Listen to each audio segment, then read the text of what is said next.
Put your worthless hands where I can see them, kid. This park isn't for the likes of you. Officer Conancade's knuckles turned white as he shoved his flashlight hard against Marcus Washington's chest, so forcefully that Jalon flinched behind his father's leg. Look at you, pretending like you fit in here. Do you think being a single dad grants you some sort of special permit to hang around children? Marcus didn't budge. His civilian attire rendered him invisible to individuals who saw only superficial appearances, rather than the soldier who had once advised generals, and neither of them had the slightest clue whose name would respond to the digits Marcus was already pressing on his phone. Before we move forward, let us know where in the world you're viewing this from, and please make sure to subscribe, as tomorrow's narrative is one you absolutely won't want to miss. The late afternoon sunlight stretched long shadows across Riverside Park as Marcus Washington observed his son with a quiet sense of fulfillment. Jalon's determined gaze brought back vivid memories of his late wife, that identical focused look as the boy reached for each bar, steadily progressing across the playground apparatus. These tranquil Sunday afternoons had evolved into their cherished tradition, an opportunity to simply be a father and son, free from the burdens of the world pressing down. The distinct sound of tires crunching on asphalt pierced Marcus's thoughts. His military-honed senses registered the deliberate manner in which the patrol vehicle slowed to a halt. The officers inside scrutinized him with intense focus. He maintained a neutral expression, though his jaw tightened almost imperceptibly. He recognized that look. The automatic assumption of guilt before any words were exchanged. Officers Conancade and Dwyer exited their vehicle, exuding an air of manufactured authority. Conancade's hand rested casually on his sidearm as they advanced, his posture aggressive. Dwyer lingered slightly behind, his face a facade of false professionalism that belied his cold eyes. "Move it," Conancade barked, dispensing with any greeting. Marcus remained seated, his movements measured and composed. "May I inquire as to why you require my identification, officer?" "We've received reports of suspicious activity in the vicinity of the playground," Dwyer interjected smoothly, despite the fact that no such calls had been placed. "Just conducting our due diligence." The implicit accusation made Marcus's stomach churn, yet he kept his voice steady. "I'm here with my son. He's right there on the monkey bars." Conancade's lip curled. "Yeah. Prove he's your kid. ID. Don't make me repeat myself." The sound of sneakers scuffing on wood chips announced Jalon's approach.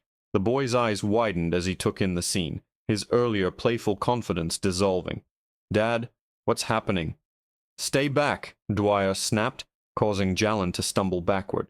The boy's lower lip quivered slightly as he struggled to comprehend the officer's hostile demeanor. Marcus felt a surge of protective anger, but he channeled it into laser-like focus. He had faced down threats in war zones. He would not allow these badges with attitudes to unnerve him. "Officer, please refrain from speaking to my son in that manner. He has done nothing wrong, nor have I." "Getting smart with me now, huh?"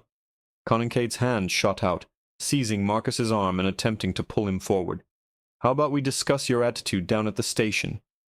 Marcus did not resist, but he did not yield, remaining firmly seated as Conancade's face contorted with frustration. "Release my arm, officer. I have not consented to being touched, nor have you established probable cause for an arrest." "You trying to tell me how to do my job?" Conancade's fingers dug in deeper. "Looks like resisting to me. What do you think, Dwyer? Certainly seems uncooperative." Dwyer readily agreed, his hand now also resting on his weapon. "Perhaps we should request backup." Marcus could discern their intentions clearly. They were hoping for a reaction, an excuse. They had underestimated his training, his ability to recognize and de-escalate tactical situations. More importantly, they hadn't anticipated his preparedness. With his free hand, Marcus calmly reached into his pocket and retrieved his phone. The movement caused both officers to tense, but he simply pressed a speed dial number and put it on speaker. The ring seemed to slice through the tension like a blade. A sharp, authoritative voice answered. "General Collins' office. Secure line." The impact was immediate. Conancade's grip loosened slightly, uncertainty flickering across his face. Dwyer's professional mask fractured just enough to reveal surprise. Marcus maintained eye contact with the officers as he spoke. "Sir, this is Marcus Washington. I apologize for intruding on your Sunday, but I'm in a situation that requires your attention." He could feel their growing unease as the implications dawned on them. This wasn't just some random civilian they could intimidate.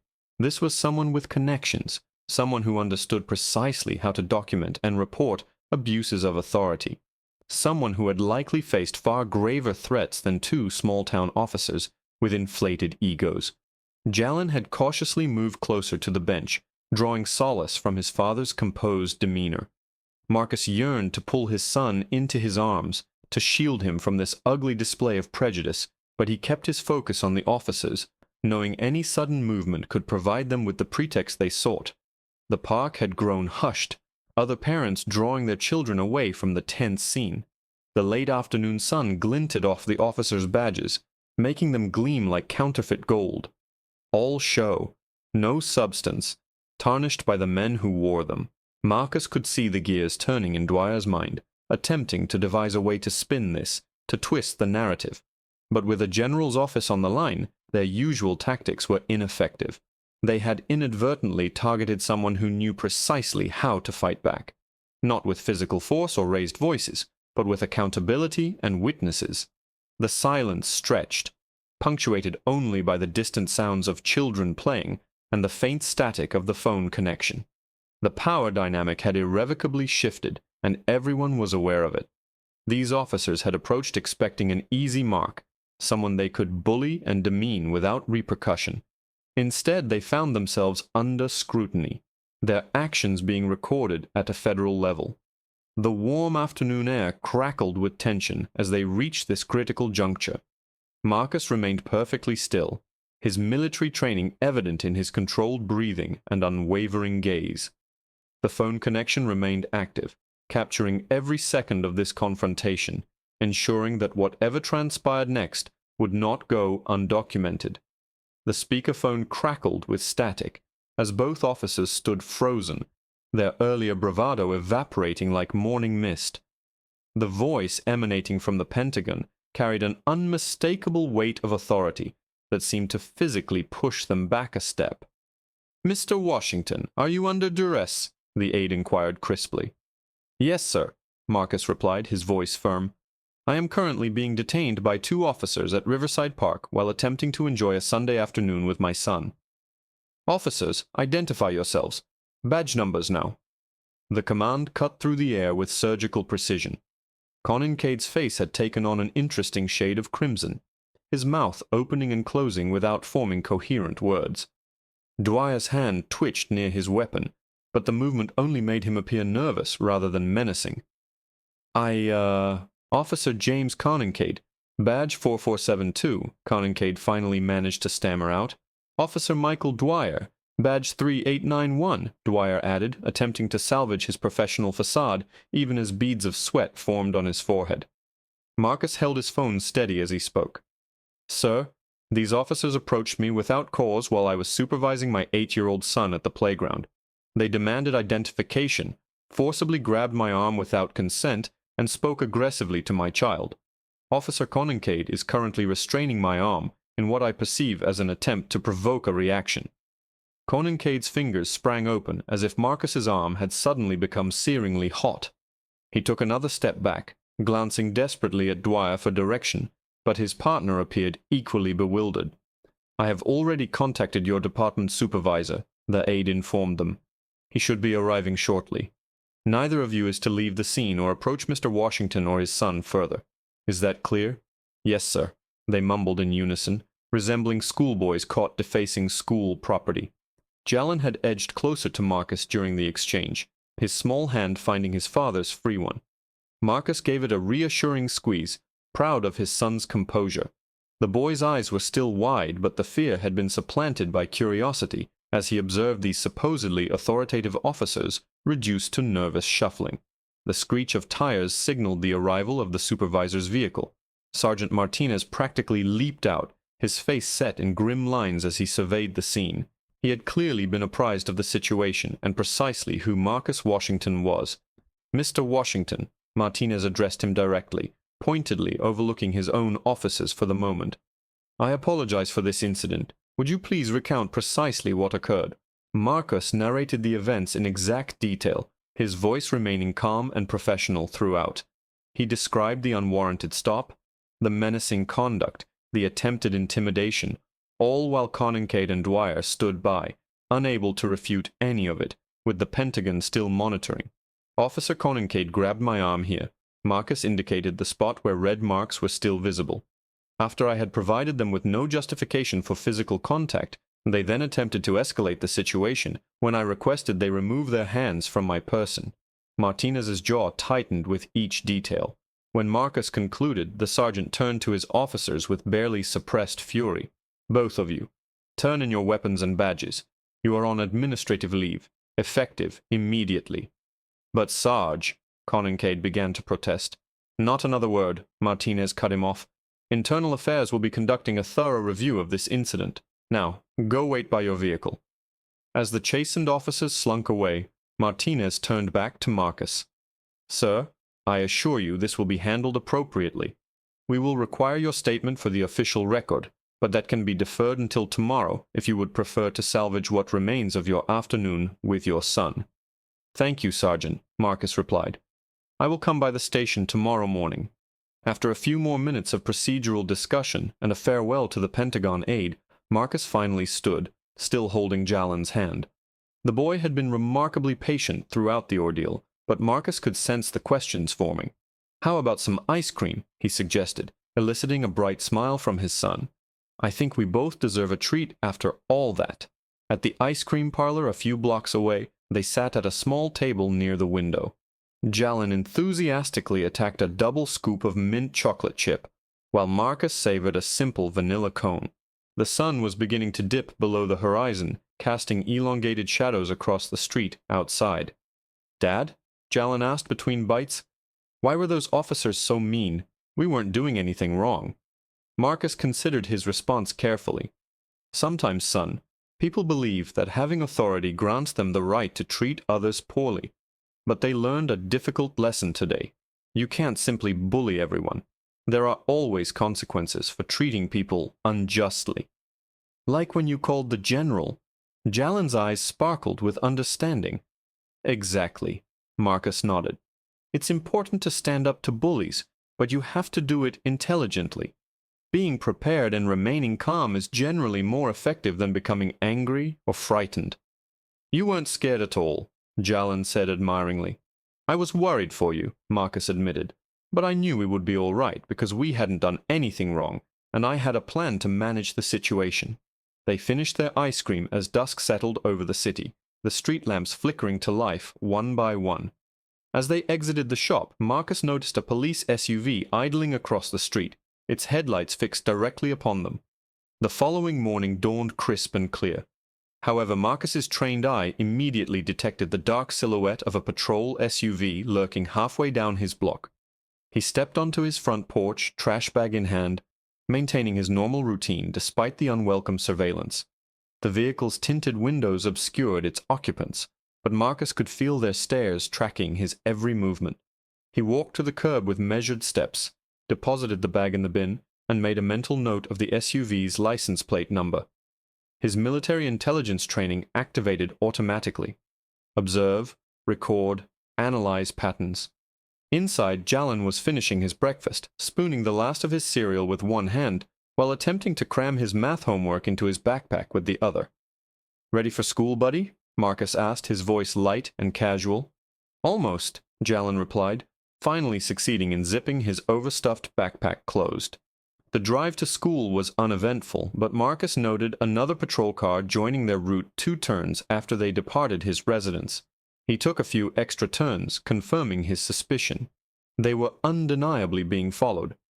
At the school entrance, Marcus's jaw tightened as he observed 2 uniformed officers standing near the main doors, seemingly engaged in casual conversation with parents and children. Their body language shifted subtly as his car pulled up. Dad, Jalen's voice carried a note of apprehension. Those are more police officers.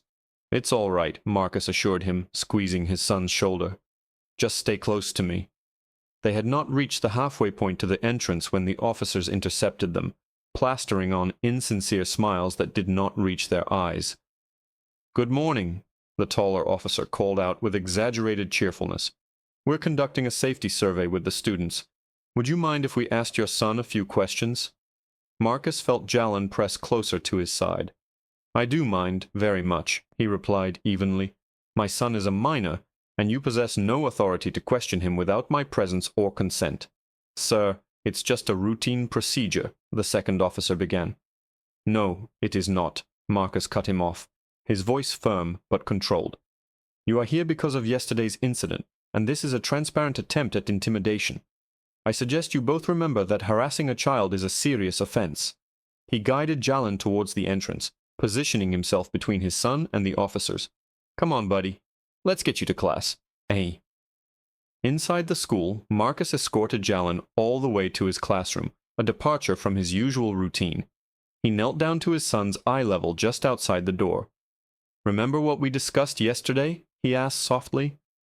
Jalin nodded. "Stay calm and be smart." "That's right. If anyone tries to speak with you about yesterday, or if any officers approach you, inform your teacher immediately. Understood?"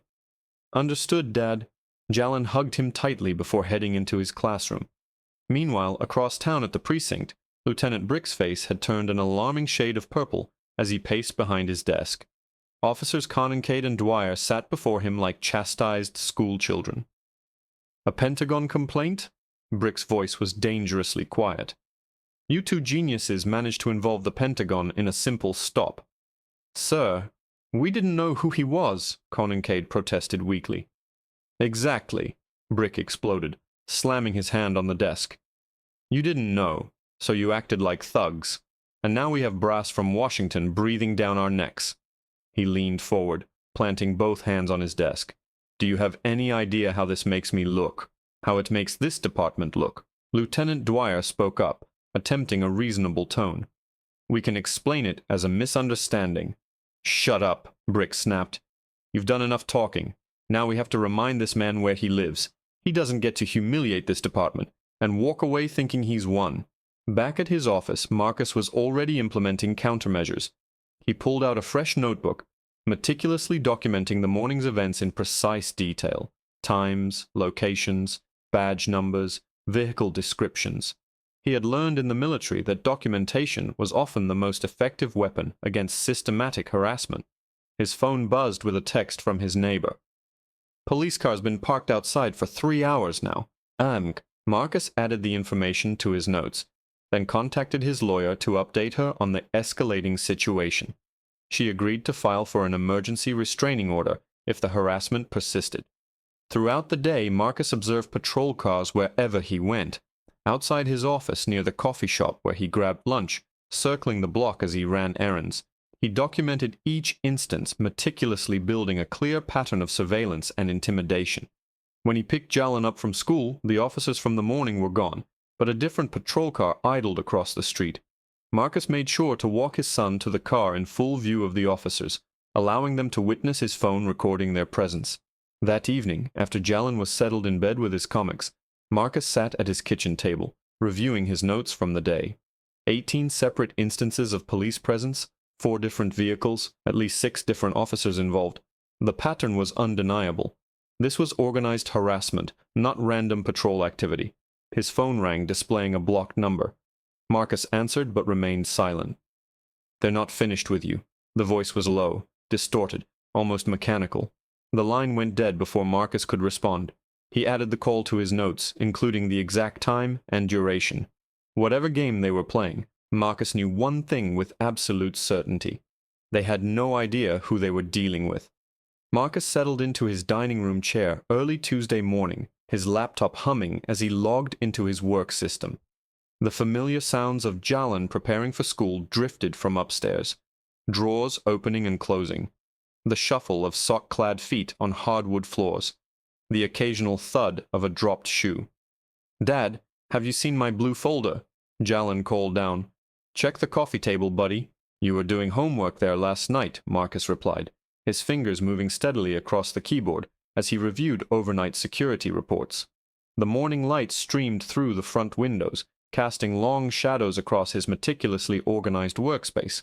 A legal pad sat to his right, filled with neat entries documenting every police encounter over the past 2 days. His coffee had just cooled to the perfect drinking temperature when 3 sharp knocks reverberated through the front door.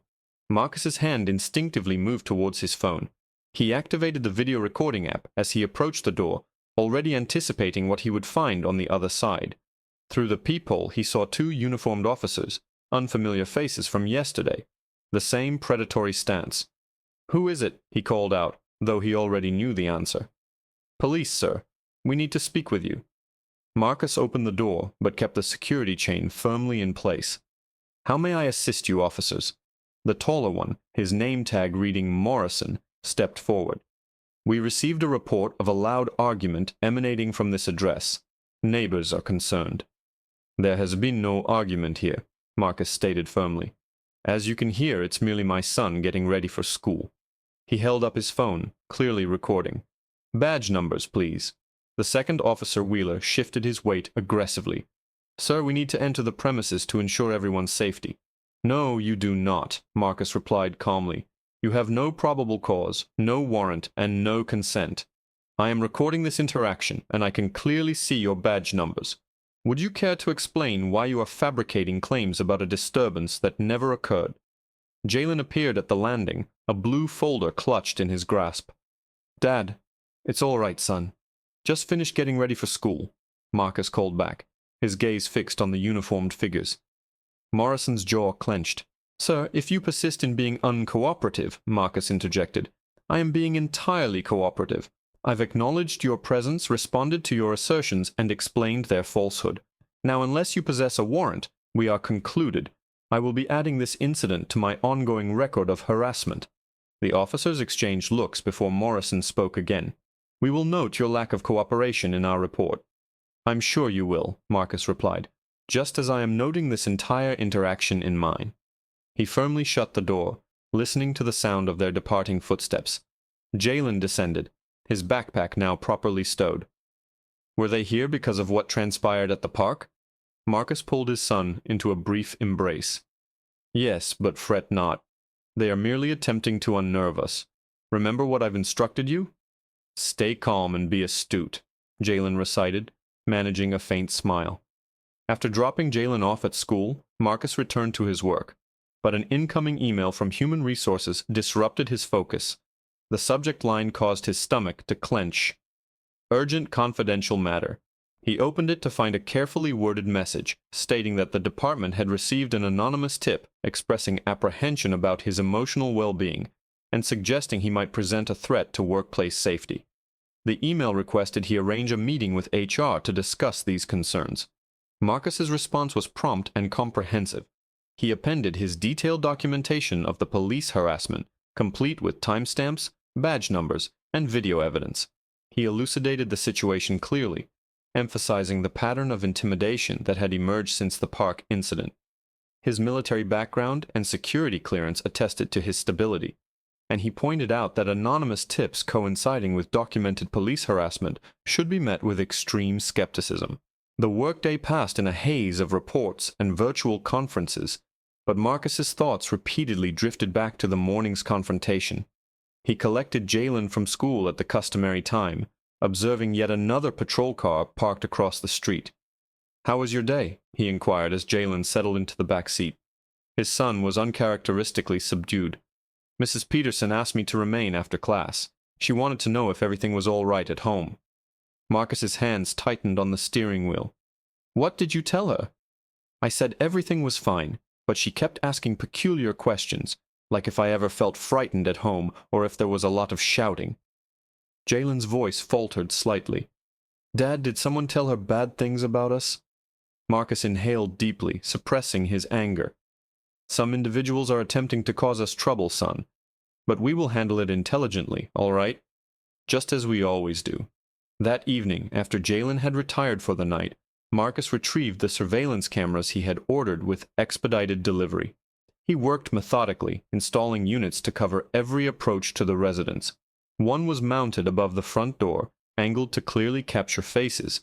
Another encompassed the driveway and street, positioned precisely to record license plates. 2 more were erected at the rear of the house, eradicating any blind spots. Internally, he affixed cameras in the primary living areas and hallways, not for observation, but for safeguard, proof against any spurious claims that might surface. Each camera transmitted to a secure cloud server, automatically backed up every hour. Marcus understood the patterns of harassment from his military tenure. He had witnessed how escalation functioned, but this time he was prepared. Every action they took would be logged, every false assertion recorded, every face and badge number captured in high definition. Marcus awoke before dawn, his military discipline still ingrained after years of civilian life. The house was tranquil, save for Jalen's soft breathing emanating from upstairs. He proceeded to his laptop, where the security camera feeds were displayed in a grid format. Something prompted him to review the overnight footage. He sipped his coffee, meticulously examining each camera's recording. At 3:17 a.m., a patrol vehicle appeared on the street view. The car moved slowly, its headlights dimmed, creeping past his residence like a predator. Marcus leaned closer, adjusting the playback speed. The vehicle circled the block, reappearing at 3:21 a.m. for a second pass. "Got you," he murmured, capturing still images that clearly depicted the vehicle's identification number. He added the details to his burgeoning logbook, noting times, direction of travel, and the fact that the car's spotlight had swept across his front windows on both occasions. After dispatching Jalen to school, Marcus occupied his dining room table, which had been transformed into an operations hub.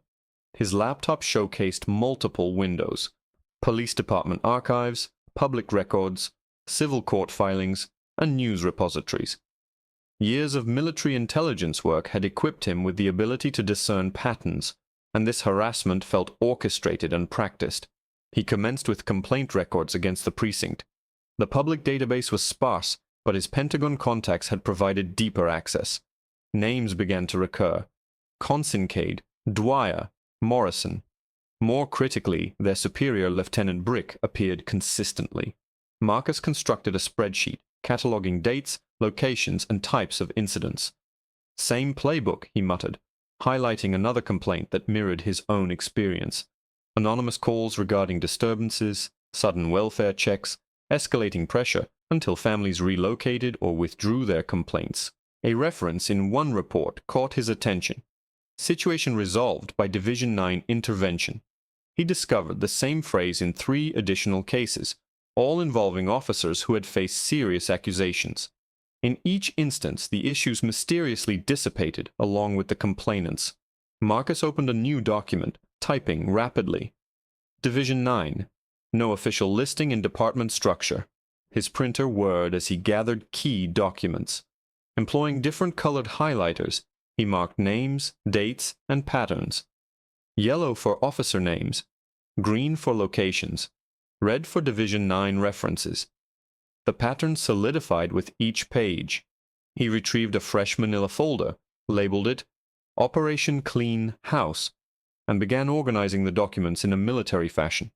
A summary brief at the top, supporting evidence categorized and tabbed, and a clearly marked timeline of events. His phone buzzed. A contact at the Pentagon had forwarded sealed records from civil suits against the department. 3 had been settled discreetly under strict non-disclosure agreements. "They're running a protection racket in uniform," he remarked to himself, adding the new information to his files. The deeper he delved, the more connections he unearthed. Division 9 was not merely covering up malfeasance, they were systematically eliminating threats to corrupt officers. When Jalen returned from school, Marcus cleared the table, stowing the sensitive documents in his home office. He desired dinner to feel normal, secure. They consumed spaghetti, Jalen's favorite, while discussing his math test and upcoming science project. "Dad," Jalen said, pushing his meatballs around his plate. "Tommy asked why there are always police cars near our house now." Marcus set down his fork. "Remember how we discussed some individuals being bullies, even adults?" Jalen nodded. "Like the officers at the park." "Precisely. And what do bullies seek? To make you scared? To make you flee?" "Exactly." Oh, Marcus reached across the table, squeezing his son's hand. "But we are not going to flee. This is our home. We belong here. But what if they don't cease? They will, Marcus assured him, because I am gathering evidence just like a detective. And when I possess sufficient proof, they will be compelled to stop. Not solely for us, but for everyone they have been intimidating. Jalen appeared to contemplate this. Like when you taught me to confront Derek when he was bullying smaller children during recess. Very similar. Marcus smiled. Sometimes confronting bullies helps protect other individuals as well. Following dinner and homework, Marcus tucked Jalen into bed, ensuring his nightlight was activated and his favorite stuffed tiger was within reach. He read an additional chapter of their current book, wanting to prolong this moment of peaceful normalcy. Back downstairs, Marcus spread his documents across the dining room table once more. The pattern was now undeniable. Names, dates, incidents, all indicative of a systematic abuse of authority. His military training aided him in perceiving the structure behind the chaos. Division 9 was not arbitrary. It was a deliberate instrument for perpetuating corruption. Gazing at the evidence before him, the complaints, the settlements, the familiar patterns of harassment, Marcus whispered to himself, "This is no longer solely about us." Marcus sat at his dining room table early the subsequent morning, steam rising from his coffee mug as he accessed secure databases through his military affiliations. The sun had yet to ascend, but his intellect was keen, focused on exposing Division 9's network of corruption. "Let's see what you've been concealing," he muttered, opening case files from the preceding 5 years. Each summary revealed familiar components. Excessive force complaints that vanished. Officers exonerated despite compelling evidence. Witnesses who suddenly fell silent. He devised a detailed spreadsheet, color-coding incidents by category. Red for violence, blue for harassment, yellow for intimidation. The names of Division 9 officers appeared repeatedly. Marcus noted Officer Morrison's name linked to 6 cases where body camera footage had inexplicably corrupted. 4 distinct internal affairs investigations concluded within days, marked as insufficient evidence. Same tactics, different victims, he commented, scrolling through another complaint. A young mother had reported harassment after filing excessive force allegations. Her case disappeared when she abruptly relocated out of state, leaving no forwarding address. Marcus accessed his own surveillance footage, appending timestamps and annotations.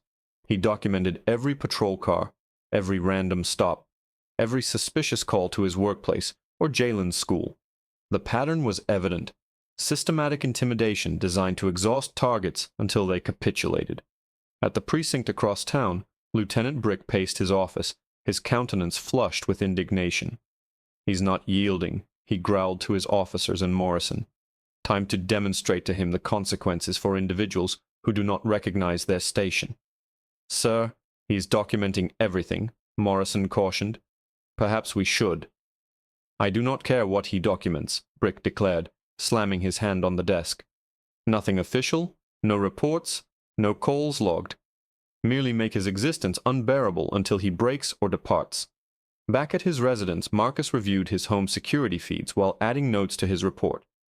3 distinct patrol cars had traversed his block overnight. He had begun to recognize their rhythms, the way they staggered, their timing, how they utilized side streets to maintain observation discreetly. "Amateur hour," he scoffed, drawing upon his military intelligence background. He could identify their observation posts, the manner in which they coordinated movements. They were treating him as a target. Yet they failed to comprehend that he had executed similar operations in combat zones. Marcus retrieved his keys, departing for grocery provisions. He selected a different route than his usual, monitoring his mirrors. 2 blocks hence, a dark SUV pulled out behind him. He turned left instead of right at the subsequent intersection, confirming the pursuit. The vehicle maintained a position 3 cars back, precisely as he had been trained during surveillance operations. At the market, he observed a patrol car parked across the thoroughfare. An officer feigned checking his phone. Marcus discreetly photographed the vehicle identification number while loading his groceries. En route home, he adopted a circuitous path, noting 3 separate vehicles exchanging surveillance duties. "They are expending resources to track one man," he mused, adding the details to his log. "Becoming careless due to their anger. Throughout the day, Marcus cross-referenced additional case files with his own experiences. He discovered a family that had filed brutality charges the preceding year. Their children had been repeatedly stopped and interrogated on their way to school. Another victim reported persistent patrol vehicles outside his place of employment until he retracted his complaint. His phone buzzed. Another anonymous tip had reached his employer, questioning his mental state. Marcus appended it to his documentation, noting the timing aligned with previous harassment patterns.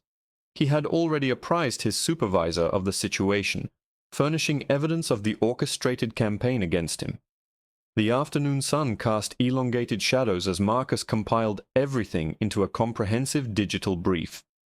He incorporated surveillance photographs, timing logs, pattern analysis, and connections to prior cases. His military training was evident in the precise organization, an executive summary at the forefront, supporting evidence clearly referenced, and a timeline of escalation clearly delineated. He underscored the critical points. The components fit together like a puzzle, revealing a corrupt system designed to protect its own at any cost. Marcus appended his own harassment documentation: photographs of patrol cars, logs of suspicious calls, school incident reports, workplace complaints. The pattern was undeniable when presented chronologically. As night descended, Marcus conducted one final review of the brief. He had been thorough, professional, allowing the evidence to narrate the account. This was no longer solely about two officers. It concerned a corrupt system that had operated unchecked for years. He opened his secure email, addressing it to General Collins. The brief was encrypted and compressed, prepared for transmission. In the message field, he typed simply, "Problem appears systemic, not limited to two officers." His finger hovered over the send button for a brief moment before pressing it. The message vanished into the encrypted network, carrying with it evidence of years of unmitigated corruption. Morning sunlight streamed through the living room windows as Jalen sprawled on the carpet, engrossed in his favorite cartoon. The animated characters' voices filled the room, while Marcus reviewed his documentation at the dining table, ensuring everything was meticulously organized. His phone vibrated. The caller ID displayed a Pentagon number. "Mr. Washington," a crisp female voice stated. "This is Sarah Mitchell from the DoD Liaison Office. I'm following up on the materials you dispatched to General Collins." Marcus moved into the kitchen, keeping Jalen in his sight while speaking softly. "Yes, thank you for your prompt response." "Your report was comprehensive," Mitchell acknowledged, choosing her words judiciously. "The General had our legal team review it immediately. Given the extent of the evidence and the pattern you have identified, we have forwarded everything to the Department of Justice's Civil Rights Division, specifically their Police Oversight Unit." Marcus leaned against the counter, his shoulders easing slightly. "How long before they review it?" "They are prioritizing it," Mitchell replied. "The combination of your military intelligence background and the quality of the documentation made a significant impression. They are particularly interested in this Division 9 unit you identified." "Any timeline on next steps?" Marcus inquired, observing Jalen laugh at something on the television. "They are proceeding swiftly. The DOJ has already contacted city officials." She paused. "Mr. Washington, I want you to be aware that the General views this matter personally. He does not appreciate his personnel being harassed, particularly when they are safeguarding their children." "I appreciate that," Marcus said quietly. "Continue monitoring and documenting everything," Mitchell advised. "The DOJ may require your testimony at a later juncture. And Mr. Washington, remain safe." Marcus concluded the call, processing the information. The machinery of justice was finally in motion, but he understood from experience that cornered adversaries were often the most perilous. Throughout the morning, Marcus maintained his routine while perusing local news websites. Around 2 o'clock, his phone began buzzing with news alerts. The city had convened an emergency press conference. He switched on the television just as the mayor stepped to the podium, his demeanor uneasy. Following the receipt of credible evidence of serious misconduct, the mayor announced, "The following personnel changes are effective immediately. Officers James Consincade and Michael Dwyer are suspended pending a full investigation. Lieutenant Thomas Berderick has been temporarily relieved of field command duties. while Internal Affairs conducts a thorough review of Division 9 operations. Marcus watched the mayor field questions, noting how he sidestepped specifics regarding the investigation's scope. Nevertheless, it was more than he had anticipated so rapidly. The system could function when sufficient impetus was applied from the appropriate quarter. Jalen wandered into the kitchen. "Dad, are you all right?" Marcus smiled, ruffling his son's hair. "I'm excellent, son. In fact, I believe we should celebrate tonight. How about pizza at Tony's?" Jalen's face brightened. "Really? Can I have the Supreme with extra cheese?" "You've got it, champ." Marcus grabbed his keys. "Let's head out early. Beat the dinner rush." At the restaurant, they settled into their customary booth by the window. The familiar aromas of garlic and tomato sauce filled the air as their pizza arrived, cheese stretching in long strands as they pulled slices onto their plates. "Remember what I told you about confronting bullies?" Marcus asked, watching Jalen attack his slice. "Yeah," Jalen replied between bites. "Don't let them prevail, but be smart about it." "Precisely. And sometimes, if you articulate the truth and enlist the assistance of the right individuals, matters can indeed transform." Marcus smiled. "Those officers who were troubling us, they are now in difficulty because we did not retreat. We documented everything and reported it appropriately." Jalen contemplated this, taking another bite. "So they can't bother us anymore?" "Well, we still need to exercise caution," Marcus stated truthfully. "But we demonstrated to them that we are not intimidated. That is what holds significance." For the first time in weeks, Jalen's laughter came easily as he recounted his day at school. Marcus savored the moment, observing his son gesture animatedly while describing a science experiment. It felt like before all this began, simply a father and son enjoying dinner together. They lingered over their meal, sharing a cannoli for dessert. The sky had darkened by the time they departed for home, streetlights casting pools of yellow illumination on the pavement. As they approached the precinct, Marcus noticed something peculiar.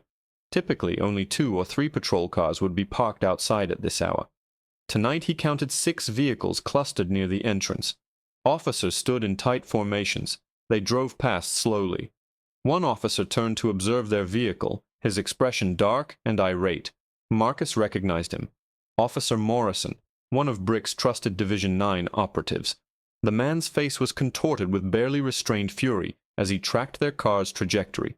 Marcus maintained a steady speed, refraining from reacting, but he noted every detail: the number of officers present, their positioning, the palpable tension in their body language. Jalen was engrossed in his phone, oblivious to the police presence. Marcus preserved his calm demeanor while processing what he had witnessed. The unusual congregation of patrol cars, the officers' grim expressions, Morrison's overt hostility. It all painted a disquieting picture. He steered their vehicle toward home, deliberately selecting a route that would bypass the precinct once more. In the passenger seat, Jalen hummed along with the radio, still riding the joyful wave of their celebratory dinner. Marcus settled into his living room armchair, surrounded by meticulously organized case files. The house was tranquil, save for the faint whir of the climate control and the quiet rhythm of Jalen's breathing emanating from down the corridor. He had just concluded his 3rd security sweep of the evening, meticulously checking the integrity of door latches, confirming the clarity of surveillance footage, and ensuring the motion detectors were fully operational. The illuminated digits on his mobile device displayed 11:47 p.m. The luminescence of his laptop screen cast a cool blue hue across the coffee table, where he had meticulously arranged crucial documents. Decades spent in the field of military intelligence had instilled in him an unwavering reliance on his intuition. And tonight, that intuition was a deafening siren, urging him to remain vigilant.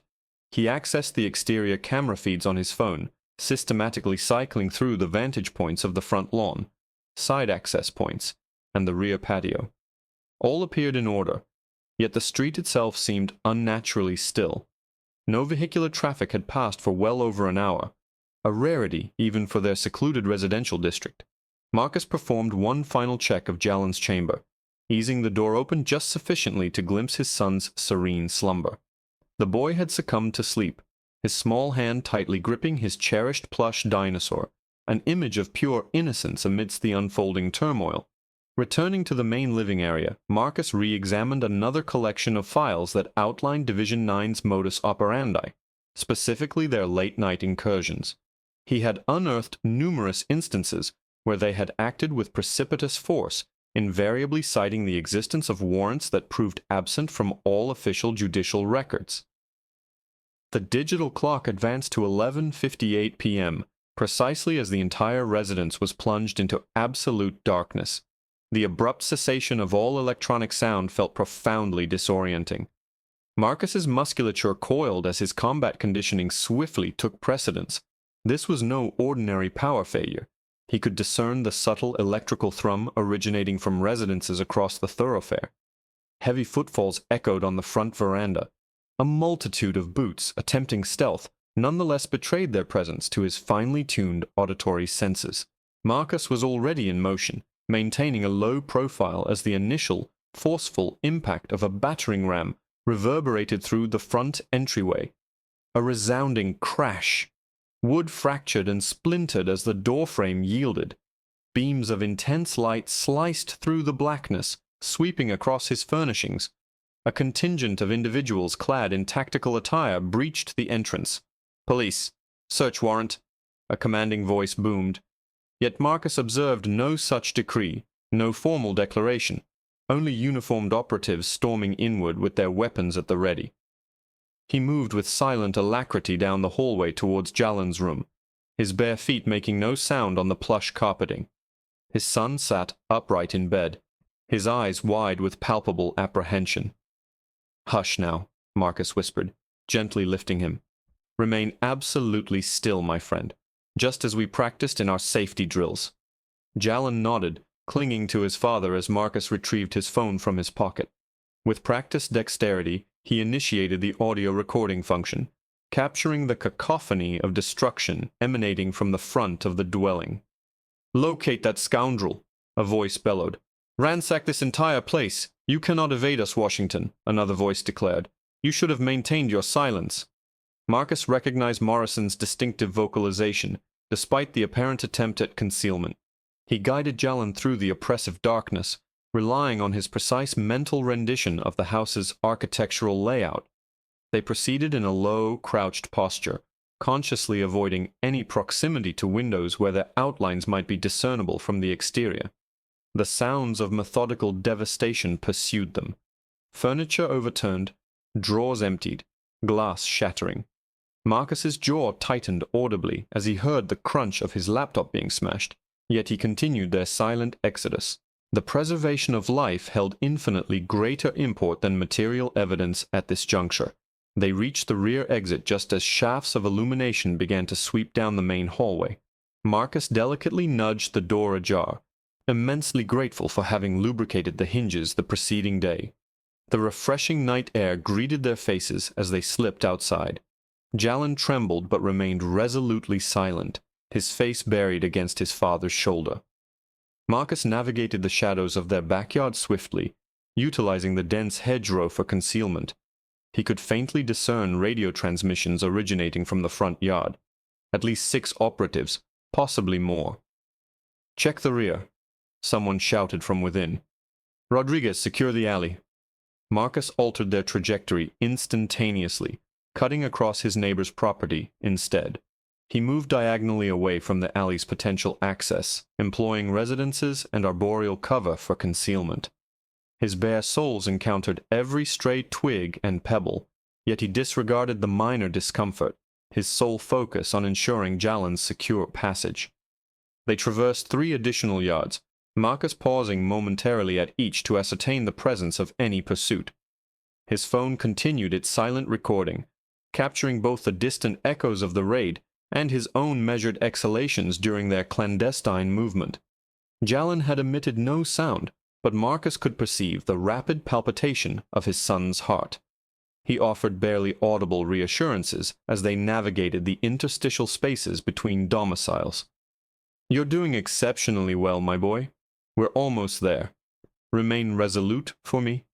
Monica's residence was just ahead, a modest single-story dwelling adorned with a meticulously maintained garden.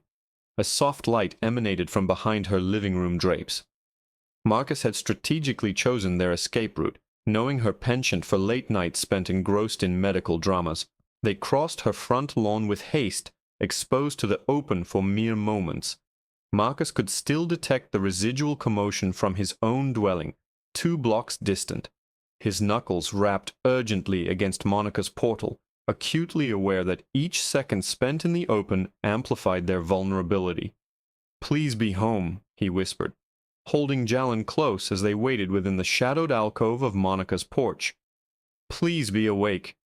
Monica flung open her front door, her eyes widening in astonishment at the sight of Marcus and Jalen huddled on her threshold.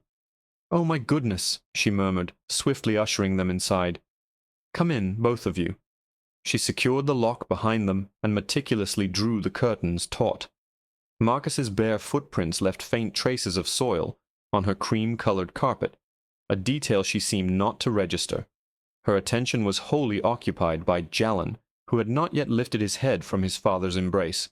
"Sit. Please sit," she urged, briefly retreating into her bedroom. She reappeared moments later with 2 substantial blankets, draping one around Jalen's small shoulders as Marcus finally settled him onto the sofa. The second blanket was bestowed upon Marcus, who remained clad in the t-shirt and sweatpants he had worn earlier. "They raided the house," Marcus explained in a hushed tone, maintaining a protective arm around his son. "No warning, no legitimate warrant. They cut the power first, then forcibly entered."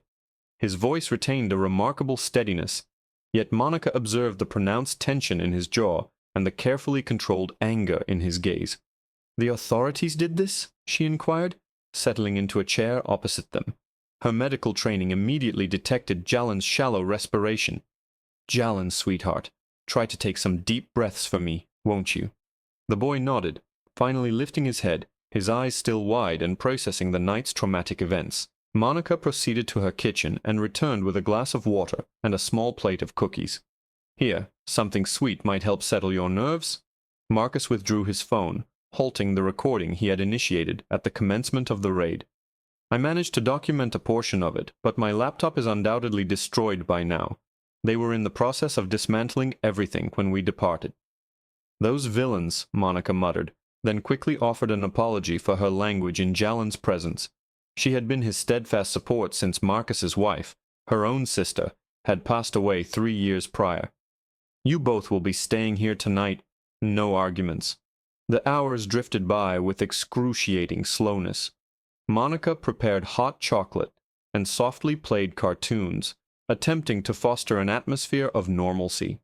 Eventually, Jalen's eyelids grew heavy, succumbing to the profound fatigue following the adrenaline surge.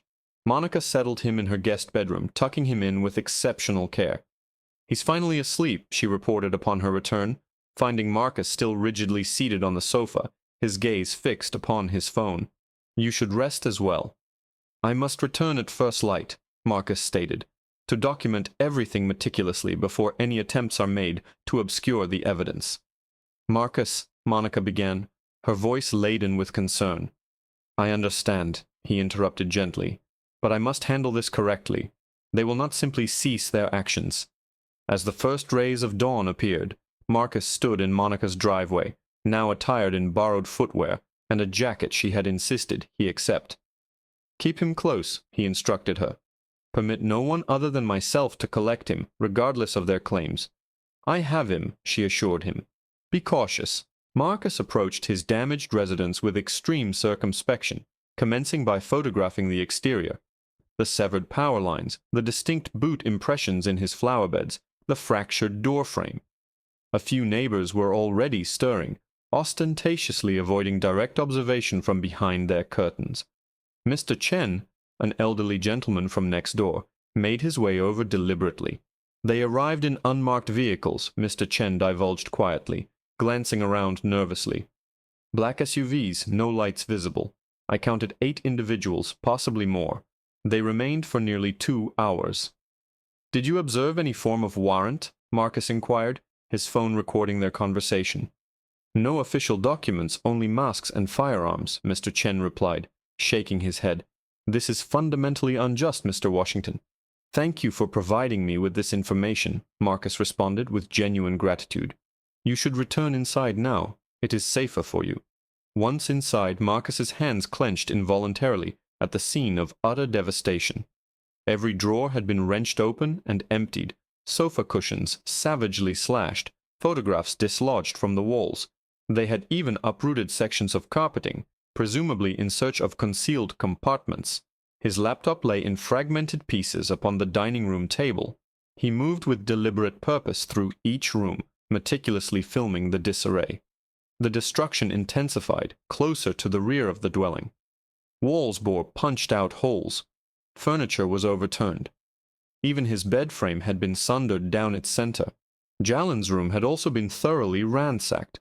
Toys scattered and broken, his collection of dinosaurs swept from shelves onto the floor. Marcus located his encrypted backup drives from their discreet hiding places behind an air vent within a hollow curtain rod, concealed beneath a loose floorboard in the closet. His military background had ingrained in him the necessity of always having contingency plans. In the attic crawl space, he discovered his go bag, undisturbed, containing cash, vital documents, and essential provisions. Following 2 hours of thorough documentation, he drove to a secure storage facility situated 20 miles distant, registered under an alias. There, he uploaded all newly acquired evidence to an encrypted cloud storage service and deposited physical copies within a locked container. Returning to his ravaged home, Marcus stood amidst the wreckage of his living room. The crunch of shattered glass echoed beneath his borrowed shoes as he surveyed the extent of the damage. Family portraits lay strewn across the floor, their frames irrevocably broken. He carefully picked up a photograph depicting Jalen's most recent birthday celebration, gingerly removing the fractured glass. The residents now felt fundamentally wrong, violated, and insecure. He could not bring Jalen back here, not yet. Monica's sanctuary would serve as their refuge for the foreseeable future. At the very least, his son could sleep there without the lingering dread of another midnight intrusion. Standing amidst the chaos they had wrought, Marcus addressed the empty room, his voice imbued with a steely resolve. You invaded my home. Now I will dismantle your careers. Marcus sat in his home office early on Monday morning, surrounded by the grim remnants of the raid. His primary work laptop was inoperable, but he had managed to salvage his backup tablet. Taking a measured breath, he dialed his employer's direct number. Good morning. This is Marcus Washington, he began, maintaining a steady vocal tone. I need to speak with human resources regarding an urgent matter. Following a series of transfers, Jessica Chen, the head of HR, connected to the line. Marcus, we've been receiving some rather disquieting reports. I presume you're aware of them, Marcus replied with careful consideration. That is precisely why I am calling. My residence was subjected to an unlawful raid last night by law enforcement officers operating without a warrant. They caused extensive damage to my property, including my work-related equipment. A prolonged silence ensued. I see, Jessica stated slowly. And you are certain these were indeed authorized police officers? I possess video evidence, photographic documentation, and sworn witness testimonies, Marcus elaborated. This incident appears to be part of a continuing pattern of harassment directed at me since I formally reported 2 officers for racial profiling last week. The rustling of papers could be heard on Jessica's end. Marcus, given the sensitive nature of our government contracts and the significant liability concerns this situation presents, we will need to place you on administrative leave. Paid leave, I assume? Marcus inquired, though her measured tone indicated the probable answer.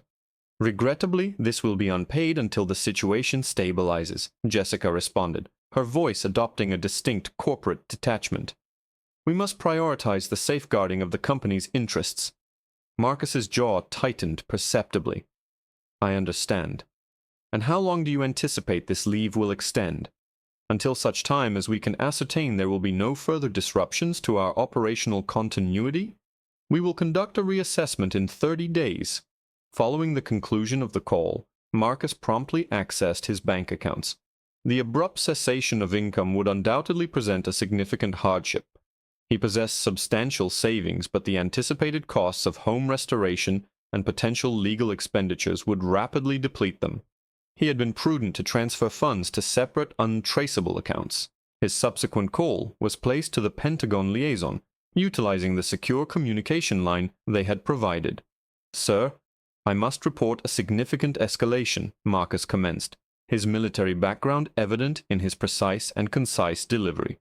He meticulously detailed the sequence of events: the power interruption, the masked operatives, the destruction of property, and the blatant absence of any legal warrant.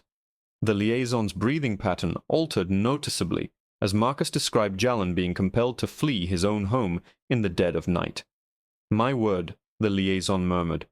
"You possess comprehensive documentation, full audio recordings of the raid, photographic evidence of the damage, statements from neighbors, all meticulously time-stamped and securely backed up," Marcus confirmed.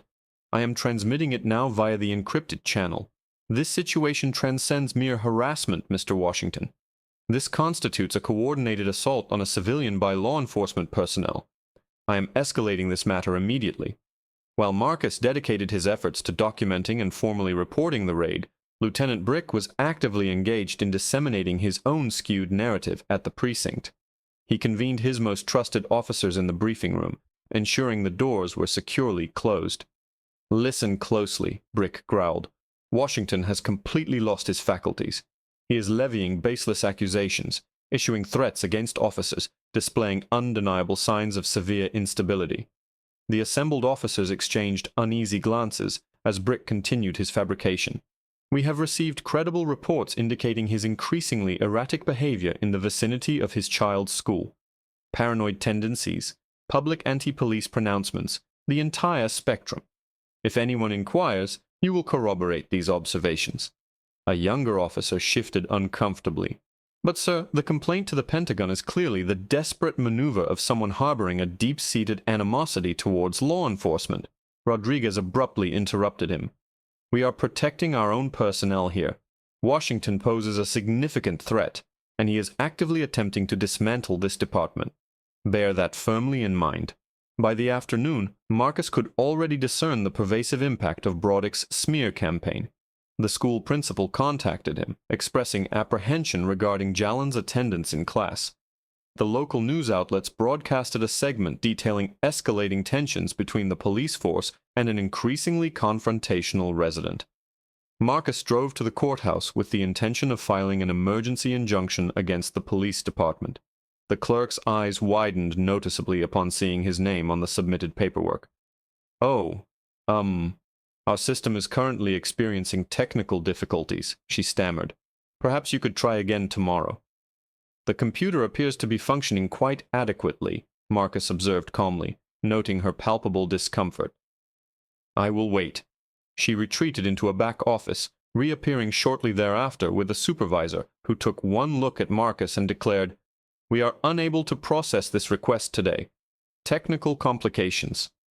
Marcus meticulously recorded the entire interaction on his phone, adding it to his burgeoning collection of evidence. They were indeed closing ranks, precisely as he had anticipated, but they had demonstrably underestimated his reserve of patience, his rigorous training, and his unyielding determination to safeguard his son. Pulling up outside Monica's residence that evening, Marcus remained stationary in his vehicle for a moment, observing through the window. Jalon sat at Monica's kitchen table, genuinely laughing as she instructed him in the art of creating paper airplanes. The sight elicited a profound pang in Marcus's chest. His son's inherent resilience astonished him. The raid had cost him his employment. The manufactured smear campaign was actively attempting to obliterate his reputation. They had obliterated his home, imperiled his family, and sought to portray him as mentally unstable for daring to challenge their authority. However, as he watched Jalon smile, Marcus experienced a peculiar sense of profound clarity. They had stripped him of almost everything, which in turn meant he had nothing left to lose. No longer concerned with protecting his career, no longer bound by maintaining his reputation, no longer obligated to operate within their corrupted system. They had pushed him to the absolute precipice, expecting him to capitulate. Instead, they had liberated him to retaliate with every ounce of his being. Marcus knelt before Jalon outside Monica's front entrance, adjusting the straps of the boy's school backpack. The morning sun cast elongated shadows across the tranquil suburban street. "Do you recall what I told you about courage?" Marcus inquired softly. Jalin nodded, his young eyes serious. That sometimes being brave means allowing others to assist in keeping you safe. Precisely. Marcus enveloped his son in a tight embrace. You will be staying with Aunt Monica for a little while, just until I can rectify certain matters. It will not be for long. Do you promise? Jalin's voice was a mere whisper against Marcus's shoulder. I promise, my boy. Marcus held him at arm's length, studying his face intently. And you know that I always keep my promises, don't you? After ensuring Jalin had safely entered Monica's home, Marcus climbed back into his vehicle. Instead of proceeding towards his devastated residence, he drove directly downtown to a contemporary co-working facility he had discovered through his military network. The establishment offered private offices equipped with advanced security measures and stringent confidentiality protocols, perfectly suited for his immediate objectives. The receptionist furnished him with a key card granting access to a corner office situated on the 4th floor. Marcus arranged his laptop, meticulously spread his case files across the expansive desk, and accessed the secure cloud drive, where he had meticulously backed up all his accumulated documentation.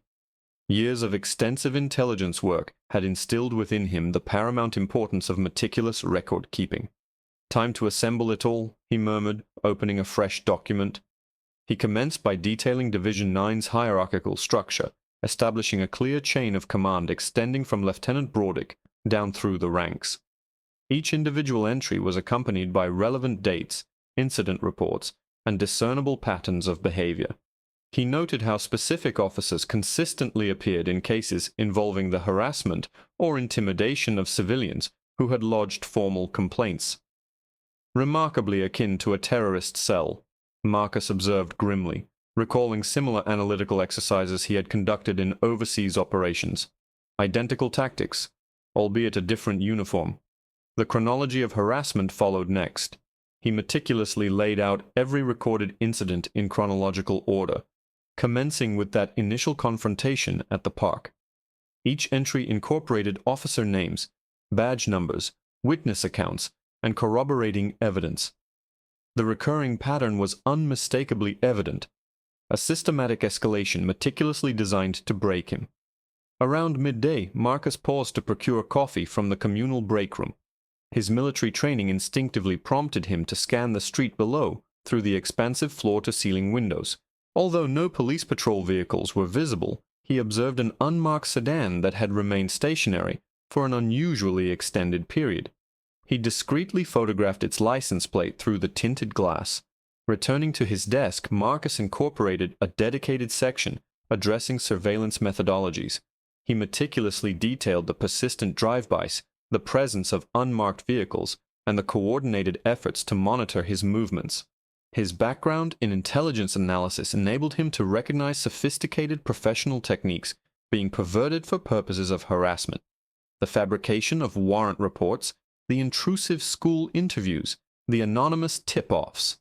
These were, he typed, classic intimidation playbook elements. The section pertaining to the raid demanded particular attention. Marcus included detailed floor plans of his residence, clearly marked with designated entry points and the positions of the responding officers. He attached photographic evidence of the extensive destruction, time-stamped data from his security system, and audio recordings capturing the officers' threatening pronouncements. The conspicuous absence of proper warrant documentation was emphasized in bold red lettering. By mid-afternoon, Marcus reached the section detailing the personal ramifications. He meticulously documented his unlawful termination from employment, including a transcript of the human resources call and his previously impeccable performance reviews. The financial repercussions were calculated with precise accuracy. Lost wages, the cost of property destruction, anticipated legal fees.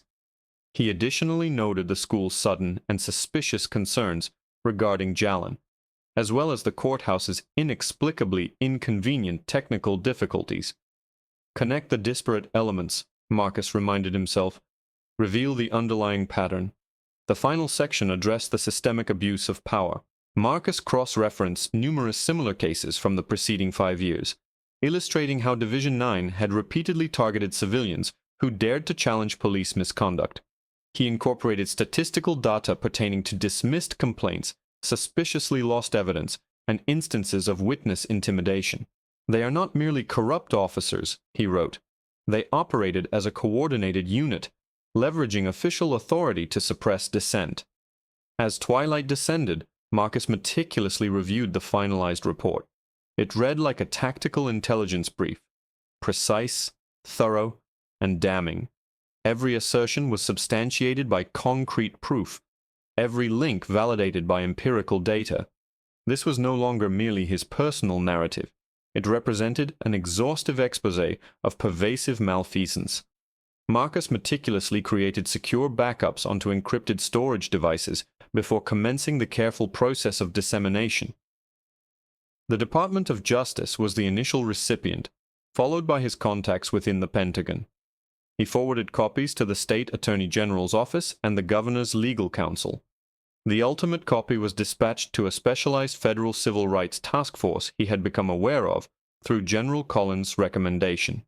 This unit was tasked with investigating systemic abuses and pattern of practice violations by law enforcement agencies.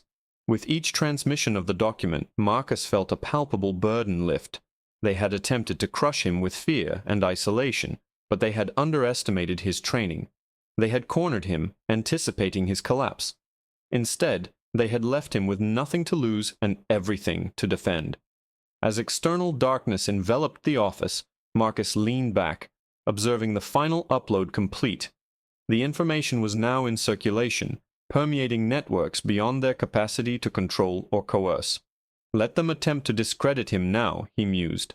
The truth would prevail. He pictured Jalin, likely immersed in his studies at Monica's kitchen table. "Almost finished, champ," he whispered. "Just hold on a little longer."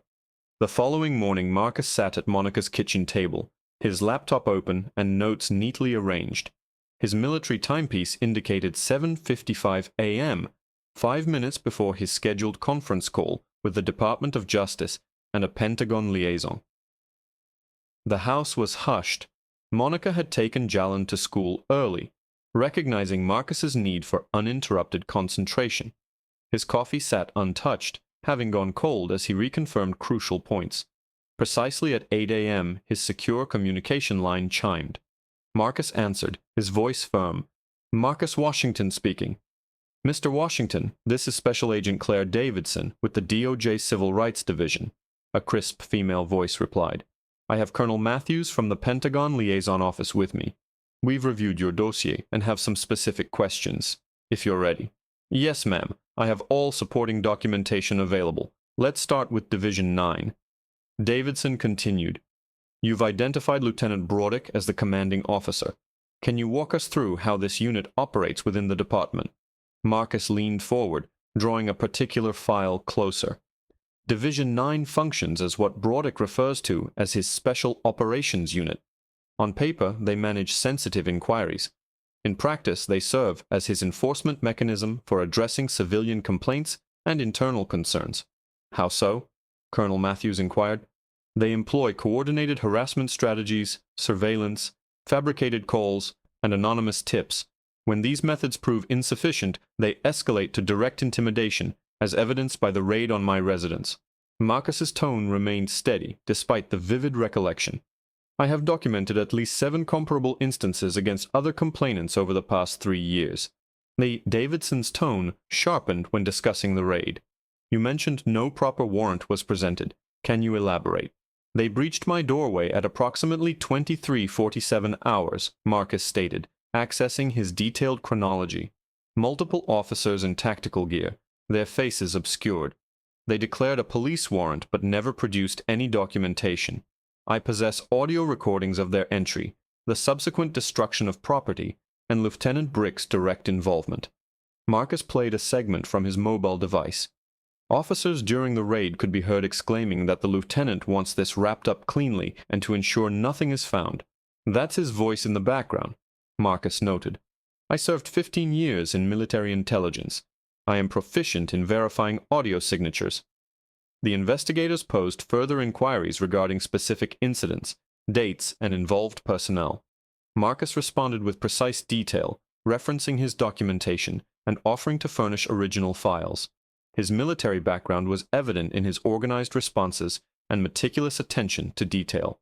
"Mr. Washington," Davidson stated after nearly an hour, "we are observing several disturbing parallels between your timeline and internal department logs we have accessed. The pattern aligns precisely with your description of systematic intimidation targeting civilians who file complaints." Colonel Matthews added, "Several of these tactics are reminiscent of counterintelligence operations, which is particularly unsettling when employed against American citizens." "What are the next steps?" Marcus inquired. "We require you to maintain a discreet profile for the next few days," Davidson responded. "We are initiating action, but we must secure evidence before further records can be compromised." "Can you ensure that?" "Yes, ma'am. My son is with relatives, and I have backed up all documentation to secure repositories." "Excellent. We are issuing federal subpoenas to the precinct today. They will be compelled to surrender body camera footage, dispatch logs, and all Division 9 communications. We will be in contact shortly with further instructions." Following the conclusion of the call, Marcus leaned back, exhaling deeply. For the first time in weeks, he sensed a shift in momentum. Across town, at the precinct, Lieutenant Brick's morning was rapidly deteriorating. Federal agents had arrived with subpoenas, demanding immediate access to records he had guarded for years. His face contorted as he perused the document list. "Delete everything in the Division 9 folders," he commanded a trusted officer. "Wipe the backup drives as well. Nothing leaves this building, sir." The officer hesitated. "They're stating tampering with evidence."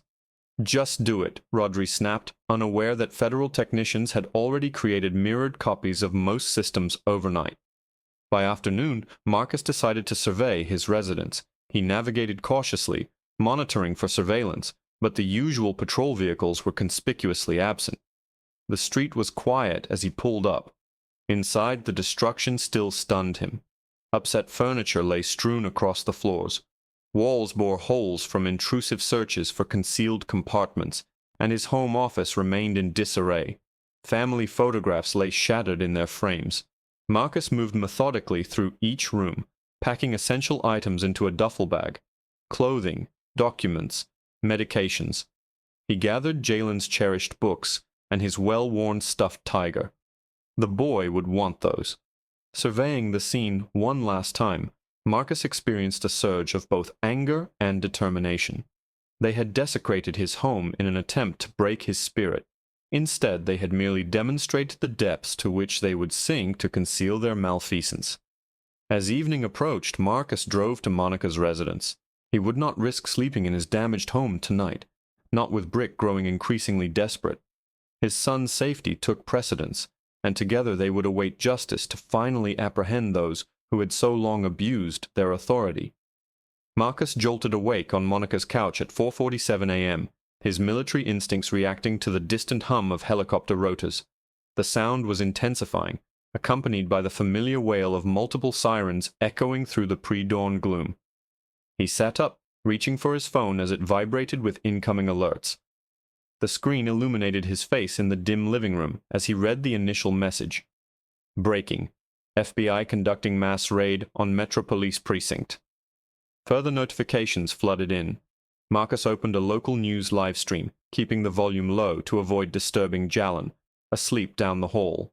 The aerial footage depicted federal vehicles encircling the precinct, their emergency lights casting a red and blue glow upon the street. Agents in dark attire moved with precision, securing all access points. Federal authorities have launched a coordinated operation targeting alleged corruption within the department, the reporter's voice narrated over the helicopter feed. Sources indicate multiple officers are being taken into custody. Marcus watched intently, his breathing steady, but his heart pounding. All his documentation, every meticulously logged incident, every recorded interaction, it had culminated in this moment. The camera zoomed in as agents escorted a handcuffed Lieutenant Brick out the front entrance, his usual authoritative demeanor visibly diminished. The lieutenant's face was contorted with rage as they guided him toward a waiting vehicle.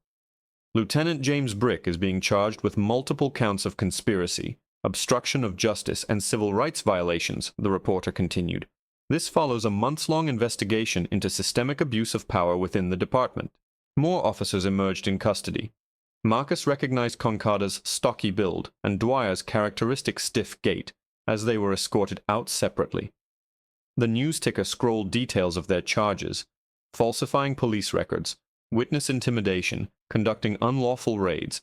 Each charge corresponded precisely to incidents Marcus had painstakingly documented. His phone buzzed with the text from Monica. "Are you seeing this?" She had woken and was watching from her room.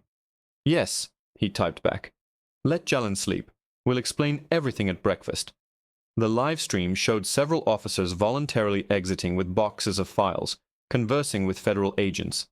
These were the principled officers, Marcus realized, those who had remained silent out of apprehension but were now prepared to assist in exposing the rot. They handed over documents and thumb drives, adding to the mounting evidence against Brick's corrupt network. Marcus stood and walked to Monica's kitchen window. The helicopters were now visible, their searchlights sweeping across the neighborhood as news crews jockeyed for optimal aerial perspectives. He poured himself a glass of water, his hands remarkably steady despite the adrenaline coursing through him. This was not victory, not entirely. Victory would have meant never having to fear for his son's safety, never having his home invaded, never losing his livelihood. But this was justice, systematically delivered through established channels. Every photograph he had captured, every audio clip he had recorded, every incident he had logged with military precision had contributed to building an irrefutable case. His phone rang at 5:23 a.m. The caller ID displayed DOJ Secure Line. Mr. Washington, Special Agent Davidson's voice was clear despite the early hour. "I apologize for calling so early, but I wanted you to hear this directly from me." "I appreciate that, ma'am. I'm watching the news now." "We've taken 23 officers into custody so far, including Brick and the core members of Division 9. The evidence you provided was instrumental in securing our warrants and identifying key personnel." Marcus nodded silently, recalling the countless nights spent organizing files, cross-referencing incidents, and constructing the case methodically. "We will require your testimony," Davidson continued, "both for the criminal proceedings and the broader civil rights investigation. Given your military background and documentation practices, you are an ideal witness." "I will do whatever is necessary," Marcus replied. "There is one more matter," she added. "We have arranged federal protection for you and your son. We do not anticipate any retaliation. Most of the culpable parties are in custody, but it is standard procedure in cases of this nature." Through the window, Marcus could see the sky beginning to brighten. Soon Jalen would awaken, and they would discuss how standing up to wrongdoers occasionally requires perseverance, but justice ultimately prevails. "Thank you," he said to Davidson. "Will I be able to return home soon?" "Our teams completed processing it as a crime scene yesterday. Once our protection detail is in place later today, you will be cleared to move back in. We will also coordinate with your employer regarding reinstatement." Marcus heard Jalen's bedroom door open and close softly. The boy was awake earlier than usual, likely roused by the helicopter noise. "I must go, ma'am. My son is awake." "Of course. We will be in touch later today with details regarding the protection arrangements and subsequent actions." Marcus ended the call, just as Jalen padded into the kitchen, rubbing sleep from his eyes. The boy looked at the helicopters visible through the window, then at his father's face. "Dad, what's happening?" Marcus knelt to his son's level, placing a gentle hand on his shoulder. "Remember how I told you that speaking the truth and confronting bullies is important, even when it's difficult?" Jalen nodded, his eyes serious. "Well, this morning many bullies are learning that lesson, and we're going to be able to go home soon." Marcus straightened his tie as he ascended the steps of City Hall, the morning sun warming his face. A week had passed since the federal operations, yet the city remained abuzz with the unfolding events. News vans lined the street, their satellite dishes reaching skyward like metallic flora. Inside, the marble corridors amplified his footsteps as a young aide guided him to the main conference room. The space was already populated with journalists, community leaders, and uniformed officials. Camera flashes erupted as he entered. Mayor Angela Smith stood at the podium, her typically composed demeanor bearing the strain of recent occurrences. "Mr. Washington, please join us." She gestured to a seat near the front. Special Agent Davidson sat nearby, offering a subtle nod of acknowledgement. Marcus took his seat, his gaze sweeping the room with the practiced vigilance cultivated over years of military service. He observed several unfamiliar faces among the police command staff, replacements for those now facing prosecution. Their postures were erect, their badges gleamed, but their eyes conveyed uncertainty regarding the impending transformations. Mayor Smith cleared her throat, the microphone amplifying her voice clearly throughout the crowded assembly. "We are convened today to address grave injustices perpetrated by those sworn to protect and serve." She turned to face Marcus directly. "Mr. Washington, on behalf of this city, I extend our profound apologies for what you and your young son Jalen endured." The mayor's words carried significance, yet Marcus recalled Jalen's expression during the nocturnal raid, his son's trembling hands as they fled through darkened yards. Some wounds could not be healed by mere pronouncements. The corruption exposed through Mr. Washington's diligence and fortitude has compelled us to confront profound systemic failures, Smith continued. Today, we announce comprehensive reforms designed to prevent recurrence. Special Agent Davidson stepped forward, her FBI badge catching the light.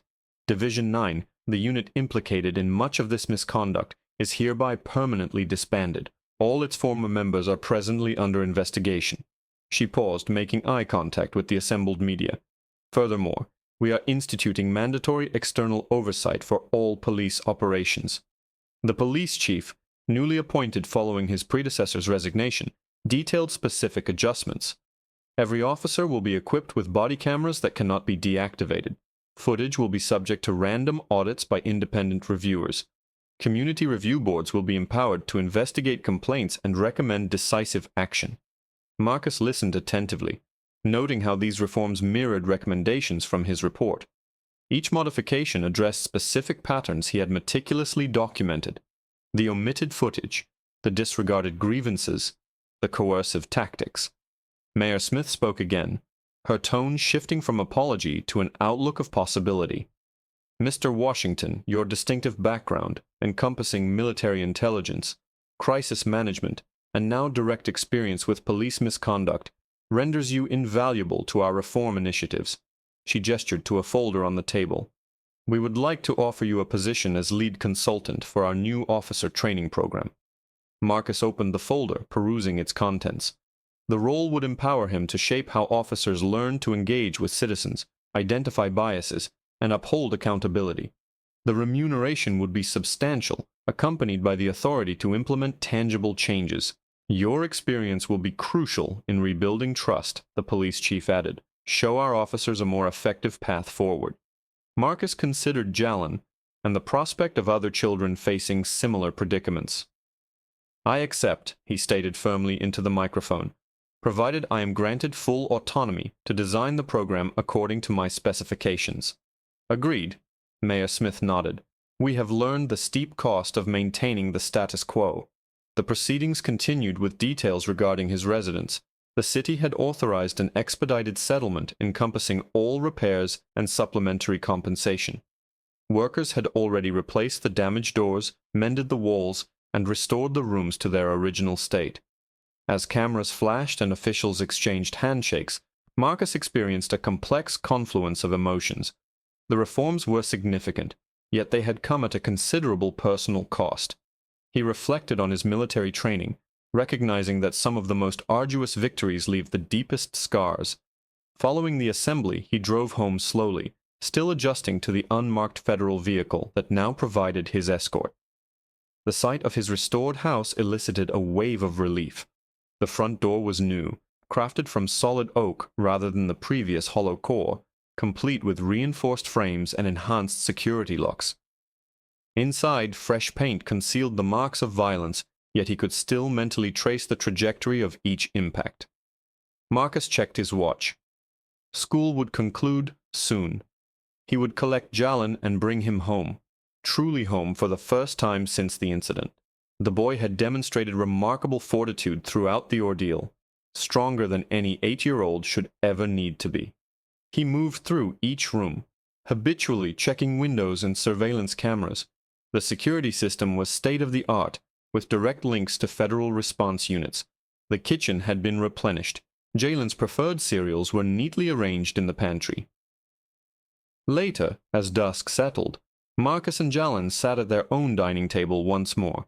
The boy's feet swung rhythmically beneath his chair as he ate, his plate laden with the mac and cheese he had requested for their inaugural meal back. The familiar creaks of the settling house no longer caused either of them to flinch. "Dad?" Jalin inquired, looking up from his food. "Are we truly staying?" Marcus reached across the table, clasping his son's hand. "Yes, we are home for good. They will never be able to breach this door again." The autumnal breeze rustled through the foliage in Riverside Park, carrying the sweet perfume of fallen leaves. Marcus Washington occupied the identical bench where their ordeal had commenced months prior, yet the burden he carried felt different now, lighter. The morning sun bathed everything in warm, golden hues, a stark contrast to the grim recollections of their initial confrontation. Jalin bounced beside him, his energy barely contained. "Can I go to the monkey bars, Dad?" Marcus smiled, noting how his son's voice had shed the edge of anxiety it had previously held. "Go ahead, champ. I'm right here watching." As Jalin sprinted toward the playground, Marcus observed the subtle transformations within the park. New surveillance cameras were discreetly positioned throughout the area, integral to the city's revised monitoring protocols. The patrol strategies had also evolved, appearing less confrontational and more oriented toward community engagement. A woman in a Navy uniform approached, her identification badge reading Community Safety Officer Torres. Her gait was purposeful yet unhurried, a far cry from the aggressive posture Consincade had exhibited on that initial day. "Good morning, Mr. Washington," she stated, maintaining a respectful distance. "Just checking in to see if you and your son are doing well today." Marcus nodded, appreciating her positioning, which allowed her to keep Jalin in view without appearing threatening. "We are doing fine, Officer Torres." "Thank you." "Glad to hear it. Please do not hesitate to flag me down if you require anything." She smiled and resumed her patrol, affording them privacy while remaining visible from her vantage point near the park's entrance. "Dad, watch this." Jalin called out from the monkey bars, his face alight with concentration as he swung from one rung to the next. Marcus watched his son's progress, recalling how Jalin had frozen in fear when Dwyer had bellowed at him months ago. The young boy now moved with assurance, displaying no apprehension when other constables passed. This change brought a comforting warmth to Marcus's heart, unrelated to the dawn's gentle rays. A portable receiver on a nearby picnic setting softly relayed the morning's news bulletins. Federal prosecutors have officially designated trial commencement dates for the former Lieutenant Broderick and Officers Consincade and Dwyer. The charges encompass alleged infringements of civil liberties, conspiracy, and overreach of authority. Concurrently, the police service reforms instigated by the widely publicized Washington incident continue their widespread adoption. Marcus let the news fade into the background, directing his attention instead to Jalin's delighted exclamations as he engaged with other youngsters. Parents who might have previously drawn their children away now offered approving smiles and waves, having witnessed Jalin's personal journey as depicted in the media. Some had even approached him at the supermarket or at a fueling station to share their own regrettable encounters with official misconduct. A child, roughly Jalin's age, darted past, sporting a T-shirt emblazoned with Junior Police Academy. Rather than feeling a pang of unease, Marcus experienced a surge of optimism. The nascent training initiative he was instrumental in creating would serve to guarantee that children's aspirations of joining the force would not be tainted by individuals like Broderick. The morning unfolded serenely. Jalin forged friendships with two other lads, their game of tag a lively dance amongst the playground apparatus. Marcus observed their play, noting the deliberate rotation of constables through the park. Each one conducted themselves professionally, conspicuously displaying their assigned badge number and identifying name tag, in strict accordance with the newly established protocols. "Did you see me, Dad?" Jalin called out, dangling precariously upside down from the monkey bars. "I managed it without pausing." "Excellent effort, champ," Marcus responded, his paternal pride palpable in his voice. "Would you like to demonstrate it for me one more time?" As Jalin showcased his enhanced abilities, Marcus reflected on their significant progress. The distressing nocturnal visions had largely ceased. Jalin no longer startled at sudden noises. The therapeutic interventions, funded by the city's compensation package, had proven instrumental in aiding both of them to process the aftermath of the distressing raid. A family strolled by, carrying a newspaper, its prominent headline clearly legible. Former Division 9. Officers confront federal charges. Beneath this bold declaration was a photograph of Brick being escorted away in restraints, his countenance a picture of utter disbelief. The image did not evoke any sense of triumph in Marcus, only a quiet sense of resolution that accountability was finally being enforced. The community safety officer passed by once more, this time assisting a disoriented toddler in reuniting with his mother. The contrast in their demeanor was striking. No hands were drawn towards weaponry. No aggressive stances were adopted. It was purely a demonstration of genuine community service. "Hey, Dad," Jalin called, jogging back to the bench. "Could we get some ice cream?" Marcus glanced at his timepiece. They had spent upwards of an hour at the park, a duration exceeding their initial, more difficult visit. "Certainly, the usual spot." Jalin nodded eagerly, reaching for Marcus's hand as they prepared to depart. This gesture, once prompted by apprehension, now stemmed from simple, unadulterated affection. They walked hand in hand across the park, passing the very location where Kincaid had attempted to forcibly pin Marcus against the bench. The sharp sting of that recollection had substantially diminished, supplanted by the reassuring knowledge that such abuses of authority now carried tangible repercussions. The radio continued its muted broadcast as they passed. The Washington case has been integrated as mandatory curriculum at law enforcement academies throughout the state, with similar pedagogical frameworks being considered on a national scale. Marcus gently squeezed Jalin's hand as they approached the park's egress, both of them wearing smiles. The morning sunlight illuminated Jalin's face as he looked up at his father, his expression radiating trust and a profound sense of security. Behind them, the professional trajectories of corrupt constables lay shattered, serving as a potent cautionary tale for any who might contemplate emulating their transgressions.